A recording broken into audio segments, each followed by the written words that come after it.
Hola, bienvenidos de nuevo a otro episodio de nuestro podcast favorito, Tus amigas, las hormonas.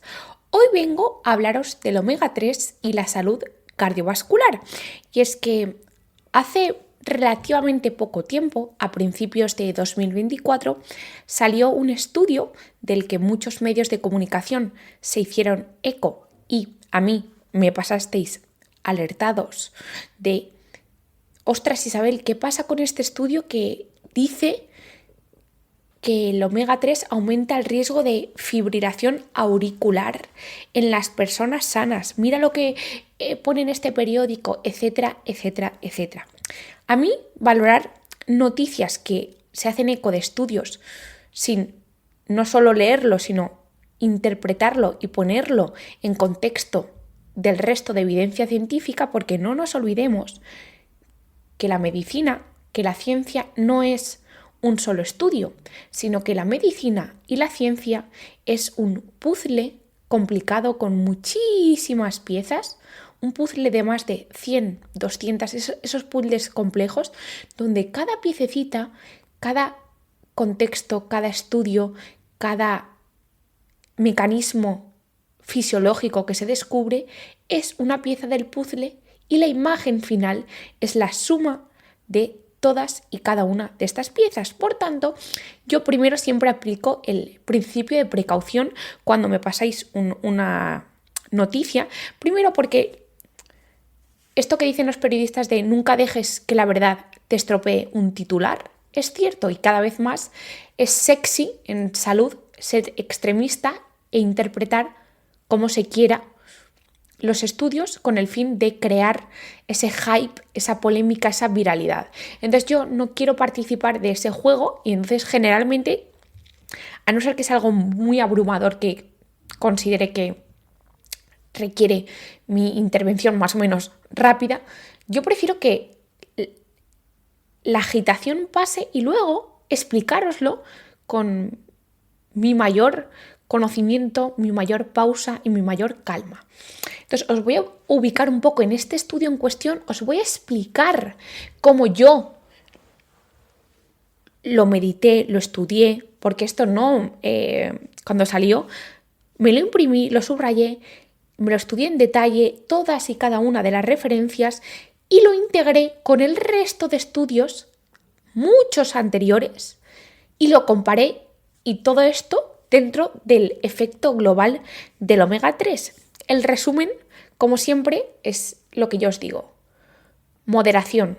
Más no es mejor, mejor es mejor. Y en el contexto del omega 3, esto se sigue cumpliendo. Entonces, os voy a explicar un poco el estudio, ¿vale? Para cuando, si alguien os lo vuelve a pasar, que sepáis qué es lo que dice cada cosa y sobre todo, sabéis que con la intención de que os protejáis de la dichosa infografía sexy que hay en redes sociales, ¿vale? Cuando alguien utilice extremos o algo que siempre os han dicho sea lo contrario, mantener un poco el principio de cautela, es decir, no creo que un estudio cambie el paradigma y ahora pasemos de los seres humanos ser mamíferos a ser amebas, ¿vale? Algo que sea muy contradictorio al paradigma actual. No estoy diciendo que lo denostéis, pero ponedlo en cuarentena un rato, ¿vale? Y sobre todo de la prensa. Es que la prensa está súper guay que democraticemos el conocimiento, pero creo que a veces el exceso de información no bien contextualizada y con el único objetivo de crear clics resta mucho más de lo que puede sumar la democratización del conocimiento. Entonces, básicamente, volviendo al estudio en cuestión que os voy a decir, ¿vale? Que fue publicado en la revista British Medical Journal y se llama El uso regular de suplementos de aceite de pescado y el curso de las enfermedades cardiovasculares, es un estudio prospectivo, ¿vale? Que siguió a más de 400.000 pacientes durante 10-12 años y quiso responder a la pregunta cómo el omega 3 afecta a los diferentes estadios de la salud cardiovascular. Para ello, incluyó a personas entre 40 y 69 años y dividió esos estadios cardiovasculares, es decir, quiso saber cómo afectaba el omega 3 a 4 estatus de salud cardiovascular. 1, la prevención primaria, esto es personas que están sanas, que no tienen ningún problema cardiovascular. Después, a personas que tienen una enfermedad cardiovascular, concretamente personas que tienen fibrilación auricular. Después, personas que han sufrido un evento cardiovascular mayor, es decir, un infarto, un ictus. Y luego, por último, ver cómo afecta el omega 3 a la mortalidad.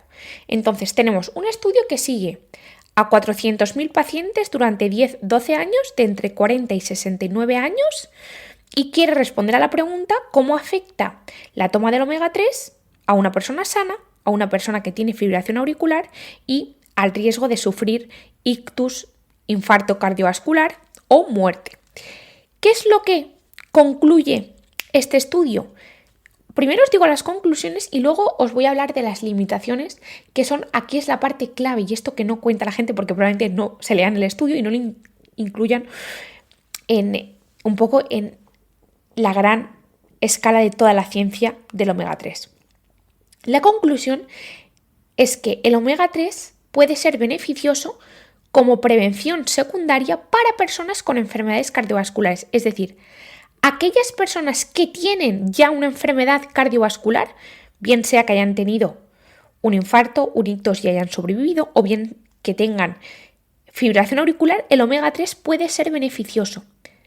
Después, parece que no tiene un efecto ni positivo ni negativo en cuanto a riesgo de sufrir ictus, infarto, angina de pecho en personas sanas, ¿vale?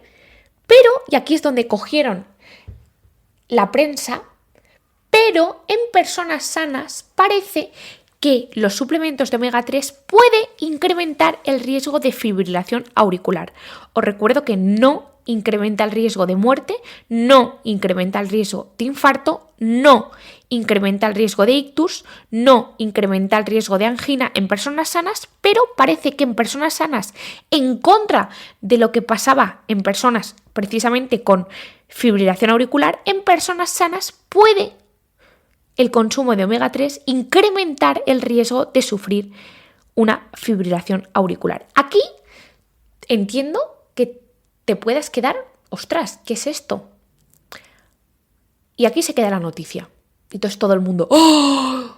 El omega 3 puede producir fibrilación auricular. Primero, que no te cuentan que no afecta a las cosas graves realmente, que es el ictus, el infarto, la muerte o la angina, ¿vale? Y no te cuentan esto que yo os voy a contar. ¿Cómo evaluaron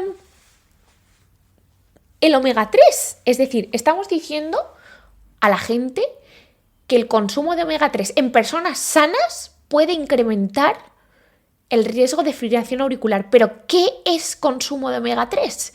Y aquí viene lo guay. Aquí levantamos la alfombrita y vemos todo lo que hay debajo. ¿Sabéis cómo evaluaron a estas personas? Os recuerdo que el estudio fue durante 10 a 12 años de seguimiento. Pues solo, insisto y subrayo, solo se evaluó el consumo del omega 3 al inicio del estudio. Es decir, cuando tú vas y te recluto para el estudio, te pregunto, y así es como lo preguntaron, ¿usted toma omega 3? Y la respuesta era dicotómica, es decir, sí o no. Por tanto, podéis intuir que no preguntaron qué tipo de omega 3 tomaban, es decir, no se sabía si era de aceite de pescado o de aceite de algas, no se preguntó la cantidad de omega 3 que tomaban, ni tampoco se preguntó, oye, de ese todo omega 3 que tomas, ¿qué cantidad es EPA y qué cantidad es DHA? Porque ya sabéis que el EPA y el DHA son los dos omega 3 activos, que tienen las funciones claves a nivel general, es decir, funciones neuroprotectoras, funciones positivas para la calidad espermática, calidad de los ovocitos, funciones pro-resolvedoras de la inflamación, funciones pro-conservadoras de masa muscular, funciones a nivel de regulación del metabolismo de lípidos, etc. No se preguntó nada, pero es que más, solo se preguntó al inicio del estudio. Entonces, se extrapoló que esa persona que al inicio del estudio estaba tomando omega 3, los 10 años posteriores seguía tomándolo.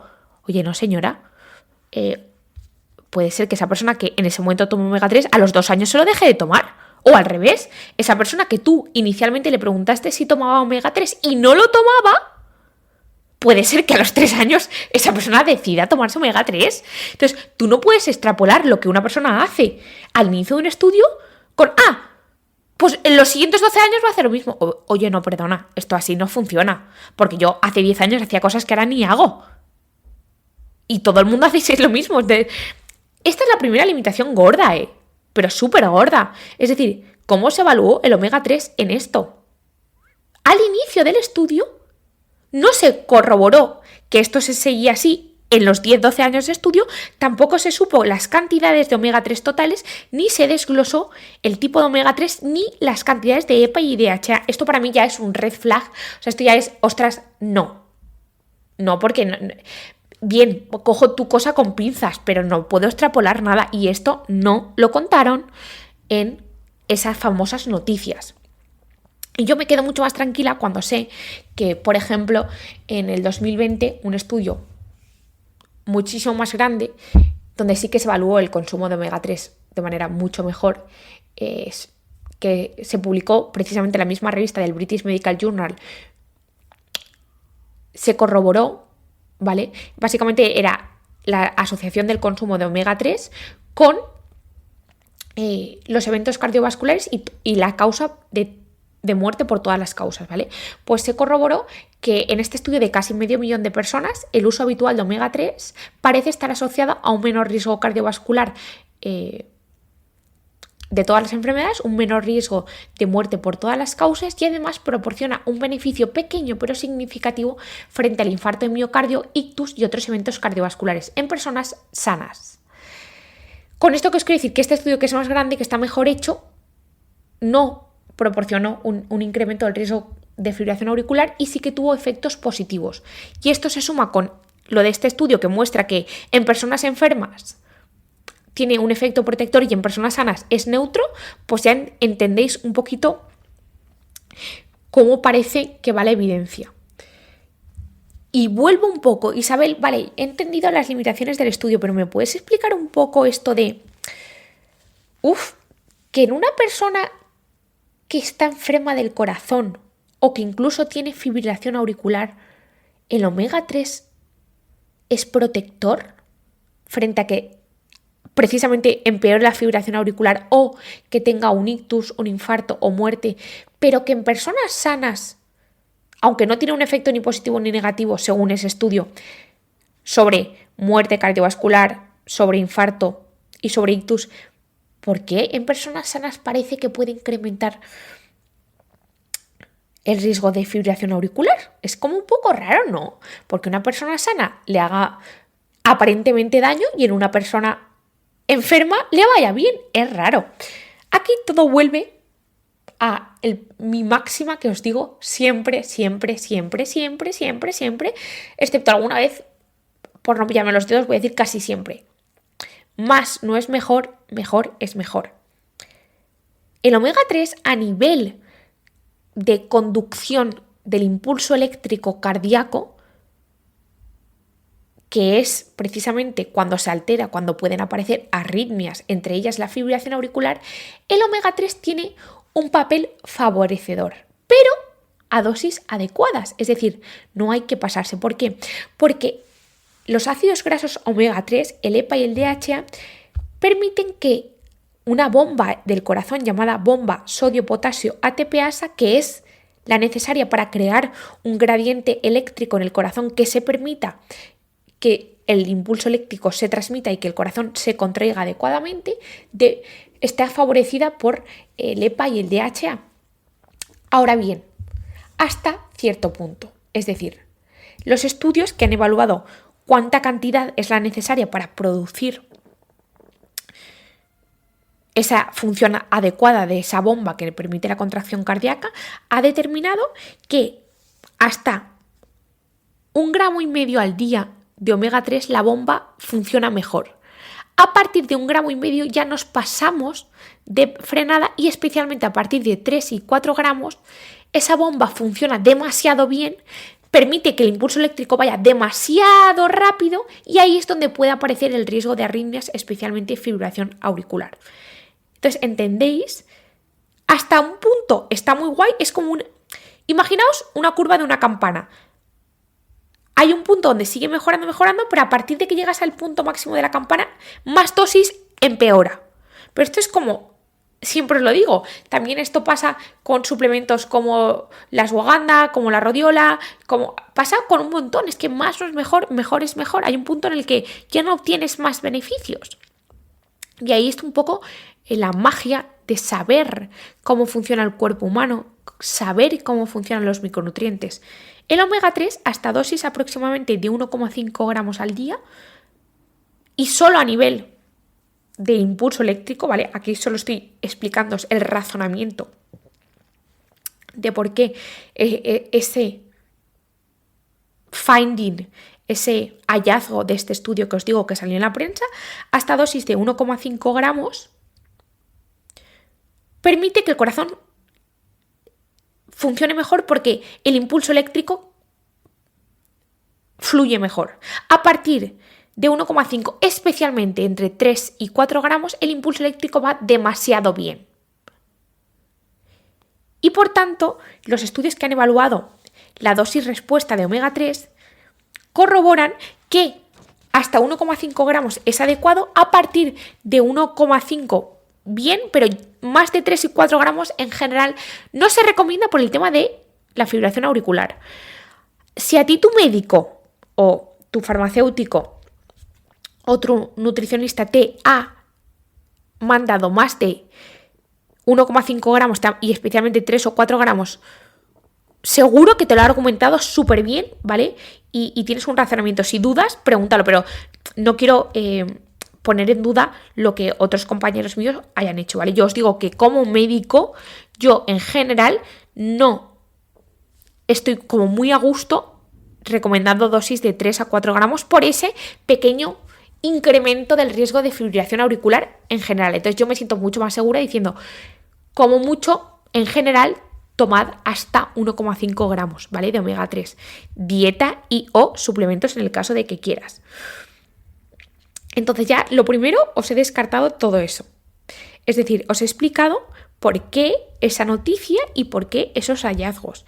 Entonces, el resumen de ese estudio, y ahora voy a un poquito más, ¿vale?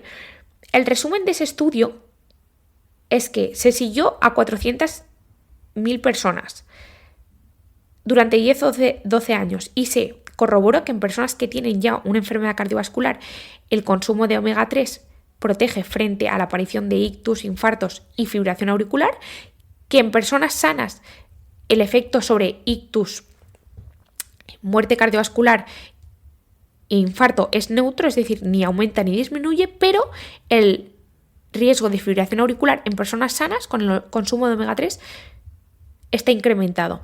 Ahora bien, ¿cómo midieron el consumo del omega 3? Solo al inicio, con un sí o con un no, sin seguir a lo largo de los 10-12 años si esas personas seguían tomándolo o las que no lo tomaban, y sin saber cantidades totales, origen ni distribución de los omega 3.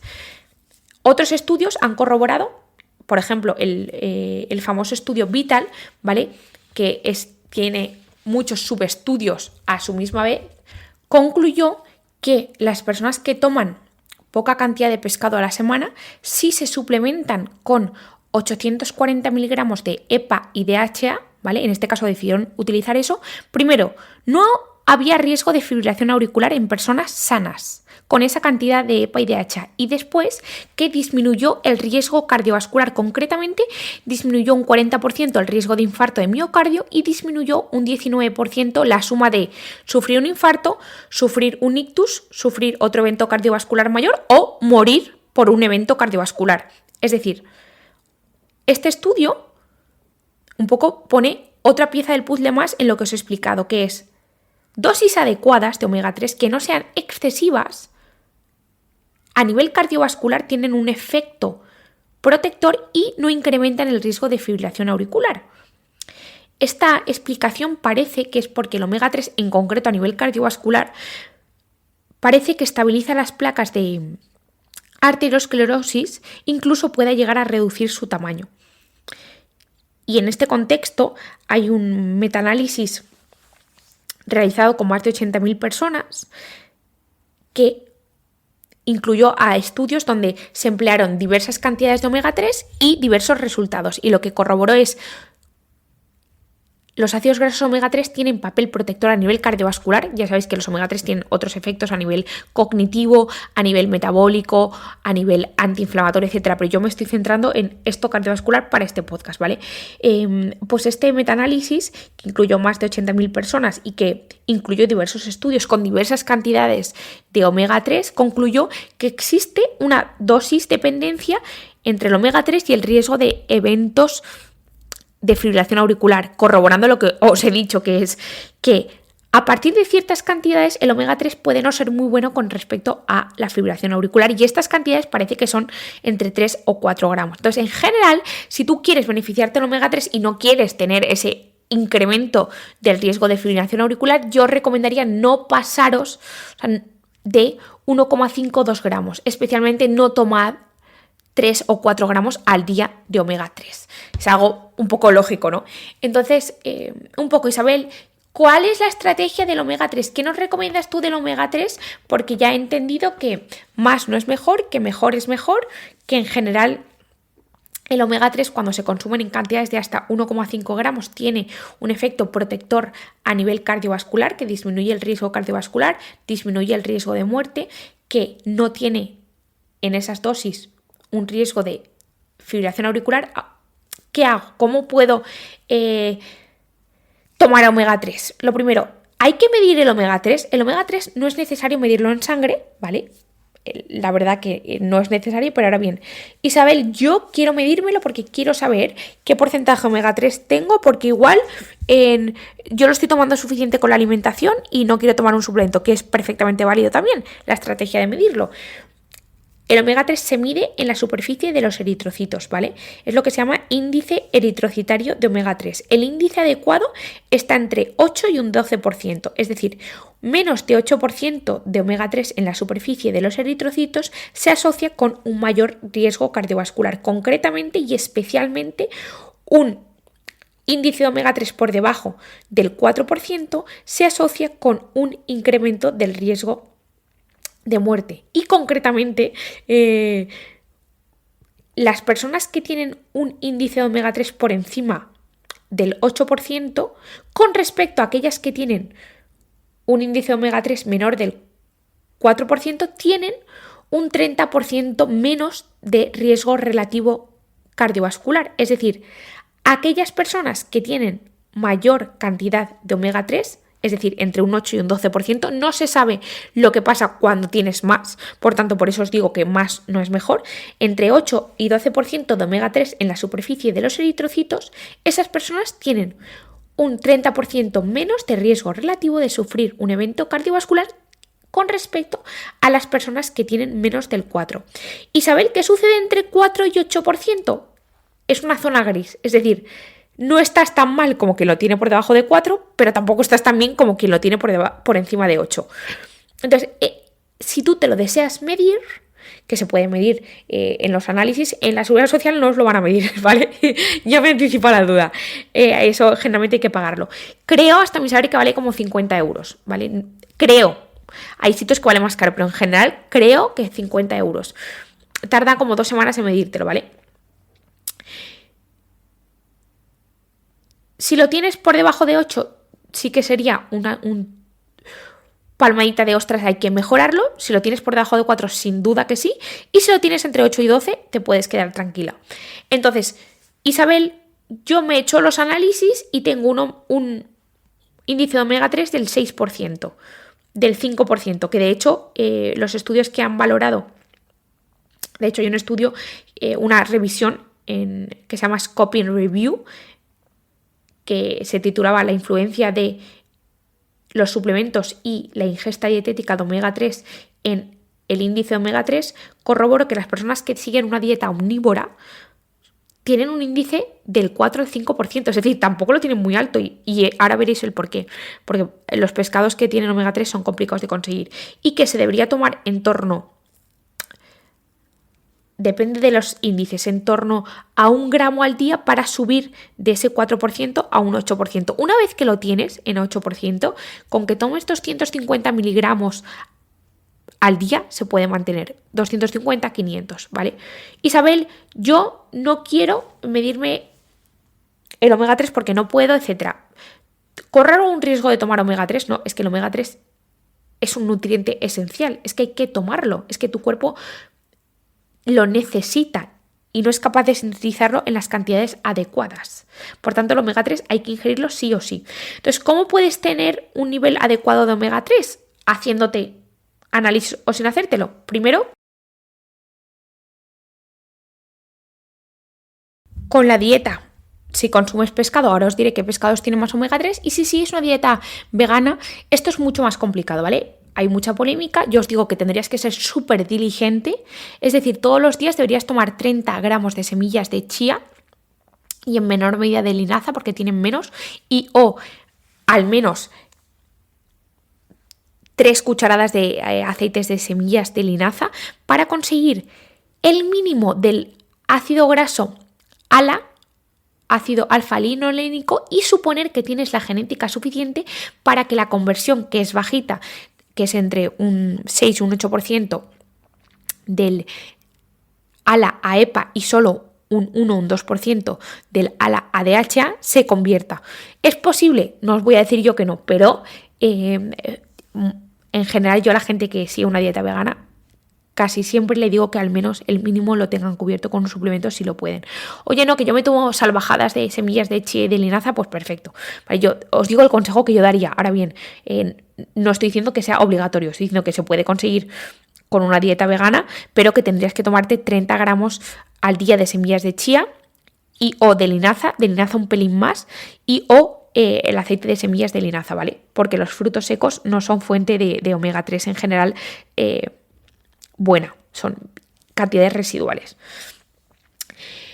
Y o suplementarte. En el mundo de la suplementación es un temón. En general, yo considero que no se debería, y de ahí no quiero que esto suene a ostras, está diciendo su suplemento, pero de ahí a que en mi suplemento de omega 3 vegano no ponga más cantidad, un poco con el paso del tiempo considero que la suplementación en general no debe sustituir nunca a la alimentación. Entonces, el razonamiento de suplementar con omega 3 es un poco, os cubro el mínimo, es decir, lo que se necesita mínimo para que tu cuerpo humano funcione bien, y estos son 250 miligramos de EPA y DHA, que es lo mínimo que recomienda la EFSA y la Organización Mundial de la Salud, y el resto lo podéis conseguir y se suma, y todo es bienvenido, se suma con la alimentación. Es decir, yo he llegado a la conclusión que prefiero cubrir el mínimo y no tener que decirte, como yo pongo 2 gramos de omega 3 en mi suplemento, ojo, cuidado, porque mientras que estés tomando mi suplemento no vas a poder tomar pescado, en el caso de que quieras, porque eso iría un poco en contra natura de que la suplementación no sustituya a la alimentación. Entonces, en general, cubre el mínimo, que son esos 250, y el resto que tú ingieras con la alimentación es bienvenido, pero tienes la tranquilidad de que el mínimo lo tienes cubierto. Entonces, en ese contexto, lo mínimo yo que os recomendaría sería la suma de 250, de EPA y DHA, mínimo que la suma de los dos sean 250. Yo en mi suplemento, que es vegano, ¿por qué? Porque proviene de las algas, porque al final el omega 3, ya sabéis, es que esto es la historia de siempre, se obtiene de las algas. Eso no quiere decir que lleve yodo, sino que las algas son las productoras de omega 3 mayoritariamente. Luego los pescaditos pequeños consumen las algas, luego los grandes consumen a los pescaditos pequeños y luego el aceite de pescado se obtiene de la grasa circulante del pescado grande, pero que originariamente ha provenido de las algas. La cuestión es que si deseas suplementarte, en general yo te diría, opta por cubrir el mínimo. Oye, que no, Isabel, que yo quiero tomar un poquito más. Pues perfecto, pues añade 2 cápsulas, pero que el mínimo esté cubierto, y esos son 250 miligramos de EPA y DHA. Ahora os voy a decir qué pescados son los más ricos en omega 3, ¿vale? Para que en el caso de que tú tomes pescado sepas un poco, ostras, cuáles son los más ricos. Y puedas incluirlos y así más o menos puedas llegar a esa cantidad que en general yo creo que el mínimo son 250 miligramos, el máximo en general, en cuanto a máximo beneficio, mínimo riesgo, yo os diría que hasta 1,5 o 2 gramos. En general, no os paséis de 2 gramos al día porque no es necesario y así tenemos ese colchón de 2 a 3 gramos porque a partir de 3 gramos, como os he dicho, parece que puede incrementarse el riesgo de fibrilación auricular. Entonces, de 250 a 1,5 o 2 gramos, ahí esa vara lo podéis modificar en función de vuestras necesidades. Yo en general cubrir el mínimo y el resto que vea sea bienvenido, ¿vale? A no ser que alguien te lo recomiende por una cosa en cuestión. Entonces, voy a coger la hoja donde tengo escrito, porque esto sí que obviamente no me lo sé de memoria. Os busqué, si soy tan friki que lo busqué en detalle, las composiciones, y no lo busqué en solo un sitio, sino que yo es que soy demasiado exigente y perfeccionista y esto algún día me va a llevar a algún problema. Bueno, ya me lleva a problemas míos conmigo misma, pero la cuestión es que no solo lo busqué en un sitio, sino que lo busqué en 5 sitios y lo corroboré. Entonces, ay Dios mío, Isabel, ¿cómo estás? Os he hecho unos rankings, ¿vale? Con las mayores cantidades de omega 3 por ración en cuanto a pescados, ¿vale? Y también cerciorándome de que no tengan metales pesados. Por eso, si no veis que hay algún pescado en el top 5, top 10 que os he hecho y alguien os ha dicho que es omega 3, probablemente es porque tenga metales pesados, ¿vale? Entonces, el contenido de omega 3 más alto por 85 gramos está en el salmón salvaje del Atlántico, que tiene en torno a unos 1500 miligramos de omega 3 por ración. Después estaría casi empatado, ¿vale? La caballa, que 85 gramos de caballa tienen en torno a 1046 miligramos de omega 3. La caballa como es un pescado pequeñito, además es bastante apto para niños pequeños, embarazadas, etcétera, porque tiene muy poco riesgo de contaminación. Después también muy pegadito estaría el arenque, 85 gramos de arenque tanto del Pacífico como del Atlántico tienen también en torno a 1500 miligramos de omega 3. Después estaría el salmón rosa y el salmón sockeye salvaje, que tienen en torno a 1094 miligramos de omega 3 por 85 gramos. Después estaría el salmón de piscifactoría del Atlántico. Aquí lo único, voy a decir la cantidad y luego os digo una apreciación. El salmón de piscifactoría del Atlántico tiene en torno a 1000 miligramos. Lo que pasa es que yo, hasta a mí saber lo que he leído, las aguas de los pescados de piscifactoría dejan mucho que desear. De donde se crían esos pescados hay exceso de restos de heces y las aguas no son del todo muy limpias. De ahí a que aunque tenga bastante omega 3, esa calidad del omega 3 no se ha evaluado. Es decir, no se sabe el porcentaje de otros ácidos grasos o de otros restos de sustancias. Entonces, si tenéis que elegir el salmón, yo priorizaría el salmón salvaje del Atlántico, el salmón rosa o el salmón sockeye. Después, o como os he dicho, la caballa o el arenque. Después, otros pescados que tienen cantidades interesantes de omega 3 estarían las sardinas, 85 gramos tienen 835 miligramos de EPA y DHA.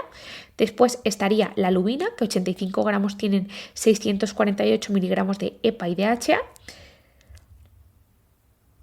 Y después la trucha también tiene en torno a 700-800 miligramos de EPA y DHA por ración. Entonces tenéis aquí un poco el rango de pescados y veis un poco lo que os digo. Ostras, imagínate que tú un día te tomas un salmón del Atlántico porque tienes suerte, ¿sabes? Si tienes 1500 miligramos. Es que si ya te tomas un omega 3 que tiene 2 gramos, te estás pasando un poco. Que por un día no va a pasar nada, pero bueno, yo prefiero, me quedo más tranquila, ¿sabes? Entonces por eso os digo un poco el razonamiento. el resumen, más no es mejor, mejor es mejor.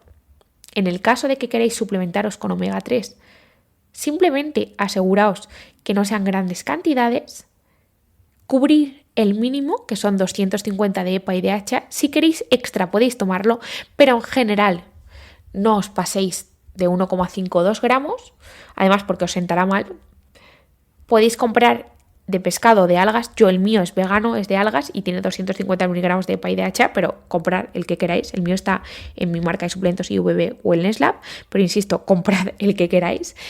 Los pescados que tienen más omega 3 y sobre todo ojalá os haya servido para saber que muchas veces lo que nos dice la prensa no es tanto lo que sucede en realidad, y ojalá este podcast os sirva primero para defenderos frente al exceso de información no del todo cierta, y para que sepáis que el omega 3 en cantidades adecuadas ha demostrado ser probablemente beneficioso a nivel de reducción de infarto, de ictus, de eventos cardiovasculares mayores y de muerte por todas las causas, e incluso que no incrementa el riesgo de fibrilación auricular en dosis bajas, y que en dosis altas puede ser beneficioso para ictus, infartos, eventos cardiovasculares mayores en personas enfermas, en sanas no tanto, y que en personas sanas cantidades altas puede incrementar el riesgo de fibrilación auricular por ese exceso de actividad de la bomba NA-kTPasa.